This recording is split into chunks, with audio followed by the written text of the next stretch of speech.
Let's start our conversation this morning with the Save Democracy Group. Now, the Save Democracy Group, that is bipartisan platform of members of the House of Representatives in the 10th National Assembly, committed to defending democracy, they said. Now, they are complaining again about a few things about our democracy, saying that there's a constitutional decline, budget failures, opaque public expenditure, economic hardship, and worsening insecurity. So let's hear from them directly. We have in the studio here with us Honorable Philip Agbese, who's the Deputy Spokesman, Chairman, House Committee on Media and Public Affairs. Thank you so much for being with us on the program. It's a pleasure. And joining us via Zoom, I don't want to murder your name, sir. I've been rehearsing your name for the past 5 minutes, so let's see if I got it right. We have joining us via Zoom a member of the House of Representatives, Andoni Okpobo Nkoro, Federal Constituency, and NDC senatorial candidate, Rivers Southeast Senatorial District, Representative Awajinombek Dagome Abiante, PhD. Did I get it? Well said. It's an A for you. Good morning. Thank you so much for being with us on the program. All right, so let me start off with you, Honorable Philip Agbese. Let's talk about this press release. What's really going on? What has happened, and why does the Save Democracy Group, do what they do? And what kind of work have you been doing so far? What kind of successes are you getting with these kinds of press releases? Well, I'm actually not a member of the caucus of the Save Democracy Group. But of course, they raise very important issues. There are issues that we cannot shy away from. We'll discuss them, we'll look at them, and some of the issues that they have also raised are issues that are being addressed. For instance, the issue of insecurity. No one is a stranger in this country.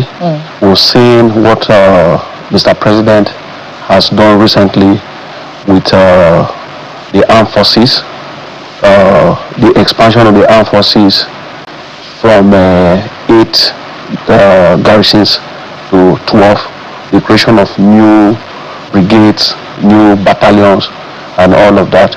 And particularly where I come from, the Benin South Senatorial District of Benin State, we are feeling the direct impact of that. We have been given a new brigade in Otukbo, a new battalion in Agatu. We are also asking that another battalion should be added around Igumale to take care of security issues around Aguila, Ichama, and that Aziz. And with the recent remuneration package that Mr. President has approved for the armed forces, all these are collective aspiration of the parliament, the work that we have been doing. We have been having a sectoral debate as part of our legislative agenda. We engaged the armed forces. We invited the Chief of Defense Staff, General Lufemi Oluede, and the security chiefs. We engaged them, and these were some of the proposals sent to us. So Mr. President is only reacting, to some of our debates and position on some of these issues. Yes, of course, we are going to talk about the issue of non-payment of contractors, which is also very, very important, because to steer the economy, I think the economic team, they have to do something about it. We're all concerned about it. Local contractors are being owed, for 2024 budget proposals that are executed. They've not been paid. 2025 budget has not been implemented. I think as a parliament, we are not happy about the situation. But all I can say at the moment is that yes, we have activated diplomatic channels, parliamentary diplomatic channels, that the executive is being engaged on that. And I think that is one of the key issues that the Save Democracy Group, led by my senior colleague, Honorable Abiante, they are also talking about. So let's hear from him. Honorable Abiante. Yes, thank you very much, Kela. And well done to my brother, Philip Agbese. We are quite close, and we share thoughts most times. But let me attend to a few of the things that he has said before I answer you. Yes, Mr. President has expanded the presence of the military formations. But in a constitutional democracy, these are internal security matters, and they are not matters for the Nigerian army. They are never so. There are issues that the police should have handled. So that means that that sector is already failed. Then what bothers us is there's a shrinking in this democratic space that we have in Nigeria. Democracy, like we all know, as defined by those who have been here before us, if they were alive today, I'm sure they will be regretting why they proposed that concept called democracy. Democracy is about the people. They allow the people to participate. And all the issues that we put forward, they are not new. We never manufactured any of them. My brother has admitted that these issues have always been there. We didn't manufacture any of them. If you look at the issues of the non-performance of the budget 2024, 2025, 2026, nothing has happened, absolutely nothing. And what drives the economy of a nation is the budgetary provisions, the Appropriation Act. It is a law as passed by the National Assembly, and it is not being implemented. It simply means that government is not doing what it should have done. Fundamentally, the issues surrounding the insecurity in this country, it is not also new. The fact that the budget has not been implemented was even raised by a principal officer who is an APC member, Senator Mungunu, and we say thank you, distinguished senator, for engaging in this conversation that has brought us to this point. But my particular concern at this point, I listened to the father of this nation, Mr. President. And one of the things I listened to, one of the things I heard, if not that the Archbishop came on to further clarify on them, I would have believed that they were indeed not made by the president, that it would have been artificial intelligence that had been used to doctor whatever the president said. For me to listen to the father of the nation tell us that all is fair in politics is very scary. Absolutely so. We have listened to what happened in Osun yesterday. Is it that they are drawing strength from the statement of Mr. President that all is fair? I want to refer Nigerians to what happened in Kano in 2015, where the resident electoral commissioner in Kano and his family were gone. So are we looking towards a situation where in 2027, the people will not even be allowed to go to vote because all will be fair? If just so I can pose this question to you. The candidate of your choice, anything can happen to you, and yes, all will be fair. So just so we're clear, just so people can understand what's going on here, the Save Democracy group is not an opposition group. You have people from the ruling All Progressives Congress in there. You have a lot of lawmakers from across the political parties, including the ruling party, as members of the Save Democracy group. Just so people can understand that it's not an opposition push. All right. Now, you know, the question I asked Honorable here earlier was, because like you said, none of the things you're saying are new. We've been hearing these things for a very long time. In fact, disregard for the rule of law, I've been hearing that for years. Chronic budget under implementation and a potentially impeachable breach. So you're saying appropriation acts and not campaign promises. And then of course you're talking about the 2024, 2025 and 2026 fiscal cycles and the issues that have been coming up. We've been hearing this going on. And then, of course, the reports of unrecorded public expenditure, alleged misappropriation, and off-budget spending. So we've been hearing all these things for quite a while. My question is right now, when we hear about complaints like this, and you and people like you start to speak up against it, what happens afterwards? Have you made any progress with these complaints? Well, like my brother alluded to, probably it could be as a result of the complaints that we have made or that we have always been making that has led to the expansion of the space in terms of creating new military divisions. It is possible. It's also possible that there is because of the things that we have said, the complaints that we have made, that has enabled the local contractors who help governments in expanding the economy through executing projects have stopped their protests at the Ministry of Finance. It is very possible. It's also possible that this has led to several promises that have been made, the ones that have been kept and the ones that they will keep tomorrow.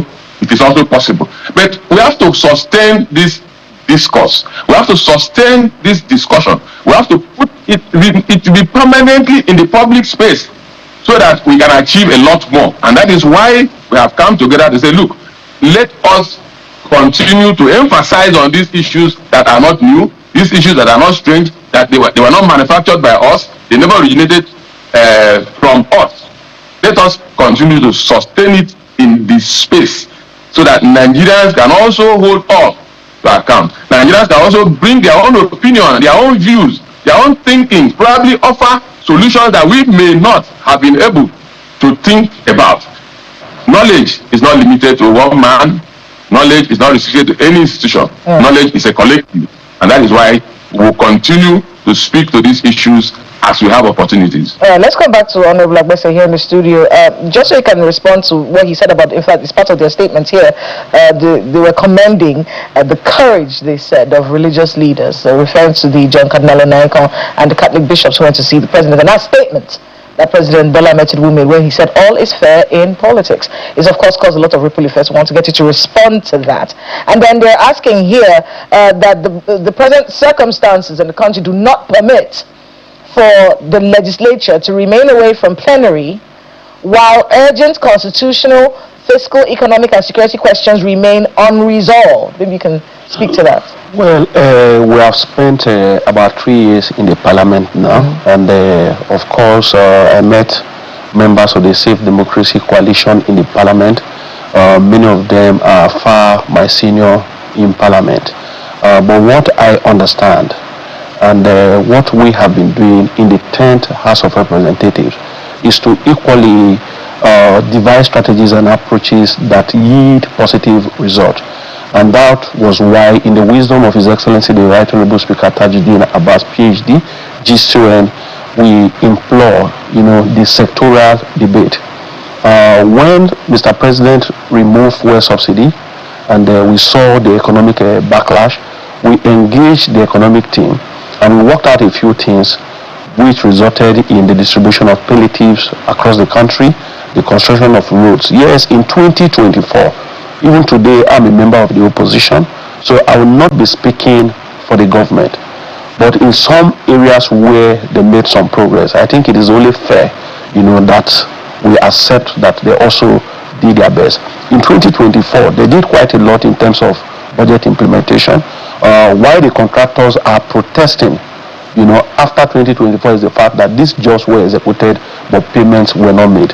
Initially, government said they were activating some fiscal policies and reforms, to ensure that government monies are properly spent and, are being accounted for. Yes, as a parliament, we welcome accountability, we welcome transparency, but again, on the part, of the contractors, they've been through a lot, and we have appealed to the government. Part of the reason why Mr. President removed the finance minister, Wale Edu, people may not say it, but I could recall a time he appeared before the parliament, and we stood up to tell him that, you've overstayed your welcome. Mr. President, quickly acted on that. The first was the Minister of State for Finance, who was later redeployed to the Ministry of Budget and Economic Planning. And later, that pressure was on, because what the minister was telling us in parliament was totally different from what the economy was saying. And we thank God for a listening president. He saw to that, and he has brought in Mr. Taiwo Oyedele. Since Taiwo came on board, I think the executive, they made some payments, and they're in the process of making some other payments. So for us as a parliament, we will urge them, because we don't want to portray the parliament, as a house that is divided against itself. What Honorable Abiante and his group in doing that, the parliament is being referred to as a rubber stamp. No, you see, like I've said, in the bid to be peaceful and to get things to work, you cannot now present yourselves as people who are stooges of the president. No, you see, even those who want us to fight do not have boxing certificate or wrestling certificate to engage in the kind of fight. It's calls for accountability. We're not saying fight. They insist on accountability. Yes, these budgetary spendings, we have a National Assembly that has been watching this happen for 3 years. 3 years. No, you see, the group, the coalition has unfolded some of these issues, and again, you see, the timing or some of the activities of the coalition. Because, for instance, my brother and friend, Honorable Abiante, sometime when we came on board, he was in the PDP, and later he moved to the ruling party.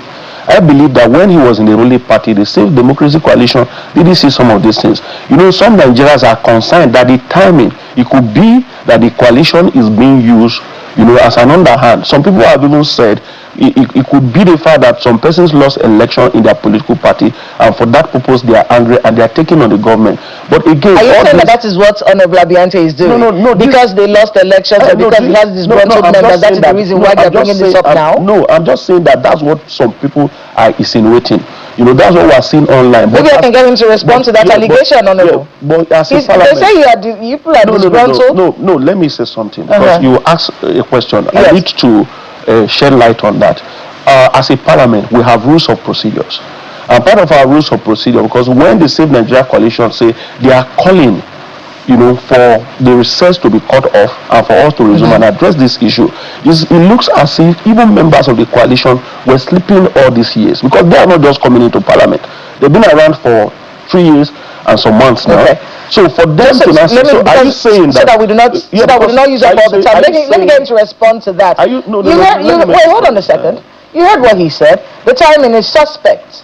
Your complaints are suspect. Are you being used? Well, if a parliamentarian can allow himself to be used, he does not qualify to answer that name. We are the gatekeepers of any democracy. It's the parliament that is gatekeeper. That we are doing it now means that we are giving everybody enough room, enough opportunity to have a change, to have a rethink, and it is not happening. It is rather we do it late than never to do it at all. Let me tell you, if an executive bill gets into the parliament, how many hours does it take for it to be passed? The change of the national anthem, which is a symbol of the nation, was changed in less than 3 hours.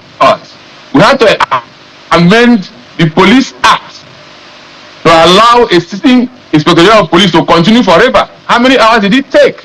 The executive bill that came in to alter the constitution establishing the state police, how many days did it take? So it simply means that something is not adding up. How many times have you had Abiante stand up to have effective debate, even on issues that you know very well? So when the democratic space is choked, you don't have any option than to speak out. And I commend my elder brother, Senator Alin Dume, who told the presiding officer, the Senate President, that you can use the gavel and I will use my voice. All right. My colleague in Lagos has a few questions for you. Issues that have been discussed. Wait, let me bring in my colleague in Lagos. Ayo has a few questions for both of you. Go ahead, Ayo.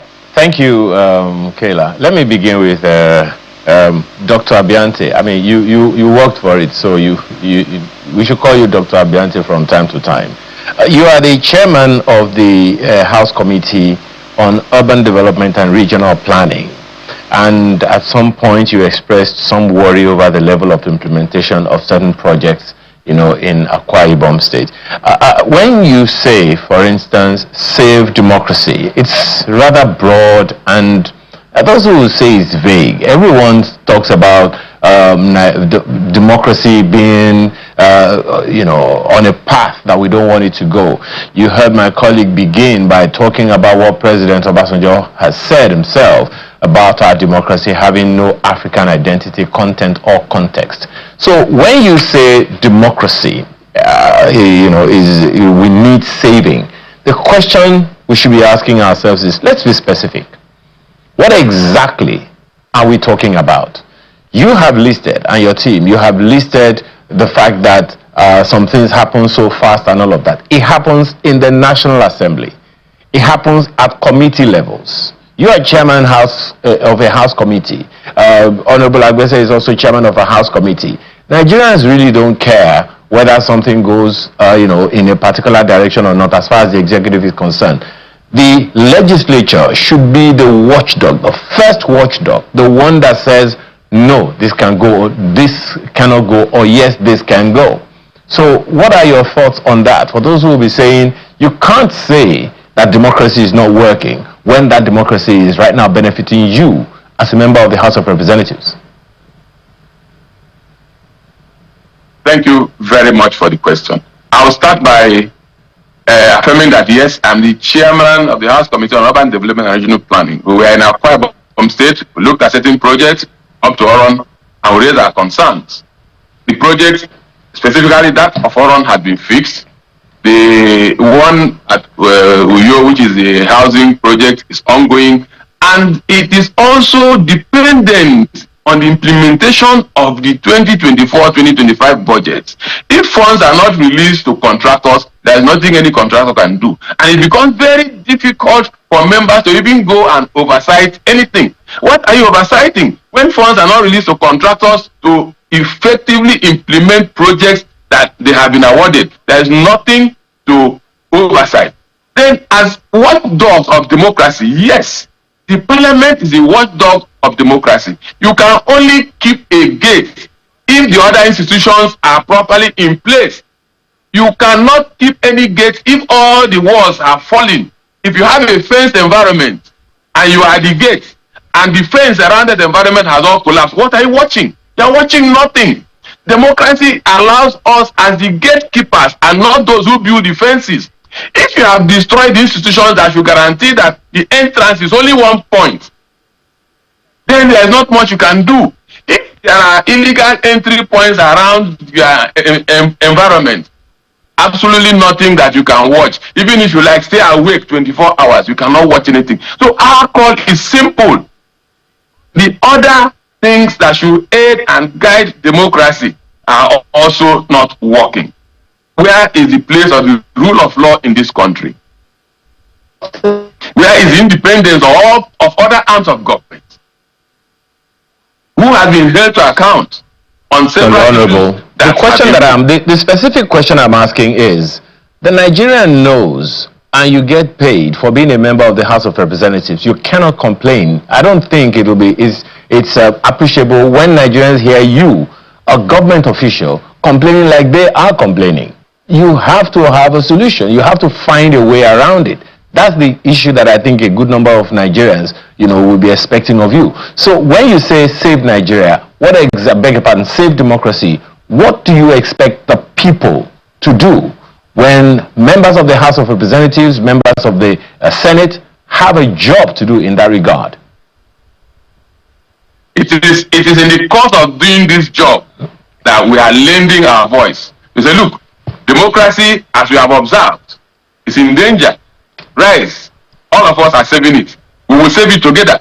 We are taking the lead. We are taking the charge. That is why we have come together and made this. We have been there, but because of the extent of the decay, that is why we are shouting. It is time for everybody to come together and do whatever has to be done to save what we have. Democracy is declining. It is declining.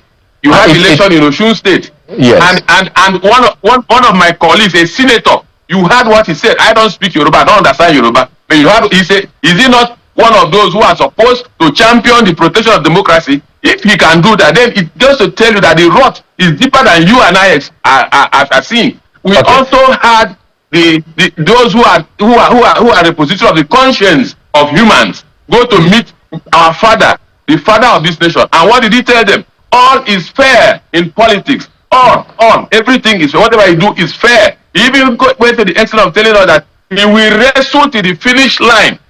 These are not expected of democracy. That incident is not limited to parliament. So if you have these other organs not functioning the way they are supposed to function, parliament can do nothing. Even the Holy Book has told us. I would find that a bit. My opinion is irrelevant. My apologies, Honorable. Just a second. The opinion of a presenter on any particular conversation such as this isn't as relevant as the things that you say. It's just important for us to draw attention to certain things, in the course of doing our job just as you're doing yours. Honorable Agwese, the issue that your colleague in the House has raised calls to a lot of question. Naturally, there are a good number of people who will say that the House of Representatives, which you speak for, is a house divided against itself. Right this moment, when people across party lines are having an opinion or a position that is not in cahoots, so to speak, with that of the leadership of the House. How do you respond?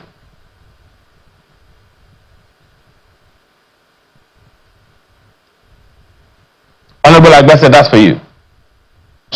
Yes. Yes, the beauty of democracy everywhere in the world, while we're practicing democracy, is for people to always be able to express themselves, share their viewpoints on important national issues. And like I mentioned earlier, the issues raised by the coalition, yes, they are very genuine. Are we looking at those issues? Yes, I've answered that question earlier. That we are dutifully committed to not just our duty, but to see that Nigeria works. And that is exactly why we have been doing the things that we have been doing in the 10th House of Representatives. Now, the opinion of a few members of the House, especially at the time that we are on recess, it's not the opinion of the Parliament. It's not the official position of the Parliament. As far as we are concerned as a Parliament, and Honorable Abiate and his colleagues in the Safe Democracy Coalition are equally aware. We have done quite a lot. Yes, the bills he talked about are also important issues that we have carried out as a parliament to ensure that we save the democracy and save the nation in totality. For instance, my colleague mentioned the issue of the police reform bills. Yes, that we were in a hurry to pass it. I understand that at the cost of that, making that piece of legislation, where a few members, expressed some reservations about it. But the beauty of Parliament is that the minority will always have their say. The majority will have the day. We all came together, and it is in the wisdom of majority of members of Parliament that the decisions that we have taken, we consented to it, and we have taken those decisions in the overall interest of our country. Again, the issue of some lapses on the part of the executive. I'm a member of the opposition. My colleague Abiante is also a member of the opposition. Yes, very well. It is time for us to criticize, but that will not take away, the fact that in some areas too, the executive have also, complied with legislative proposals. A couple of times we've had to invite members of the executive, to answer to some queries brought before us by Nigerians, and we've been engaging them. So I think there's no need for anybody to actually, create a sense of confusion in the atmosphere. But then there is an important angle to what you said, Honorable. If you don't mind me butting in, I sincerely apologize for butting in. There is an important aspect of something that he said, which is the fact that sometimes issues are not raised as quickly as they should. I'll cite one example. In the National Assembly, there's a House Committee on Public Accounts. I don't know if there's a House Committee on Public Accounts. There's a Senate Committee on Public Accounts, and it's usually led by an opposition party, opposition representative or senator. And most of the time, what we find is that the reports that the committee comes up with, one, lags behind, because, for instance, I'm not sure that the review of the last 2 or 3 budgets have been fully done, to call to question a number of things that have been done or not done. And even when those reports are out, and some agents of government or agencies of government, the federal executive, for instance, are named, nothing happens to them. All we hear is, okay, this person is indicted, that person is indicted, and that's it. Nothing happens. So then it will beg the question indeed whether or not what Honorable Abiante is saying, it doesn't carry weight. Yes, let me quickly touch there. Are you there, Ayo? Go ahead. Okay, yeah. In the House of Representatives, we have the Committee on Public Accounts. We also have the Committee on Public Petition. We also have other ad hoc committees that are working on the issues of accountability, holding the executive, to account for their day-to-day activities. In the House of Representatives, the House Committee on Public Affairs is led by a member of the opposition from Osun State, Honorable Bamidele Salam. The committee has been working very, very hard, and so far, I understand that some public organizations have been invited, government institutions, heads have been invited to account for some issues raised. Their major work is usually centered on the Auditor General's report. And I think some of the issues being raised in the Senate are also, in the House of Representatives. Yes, we are doing all of that to ensure.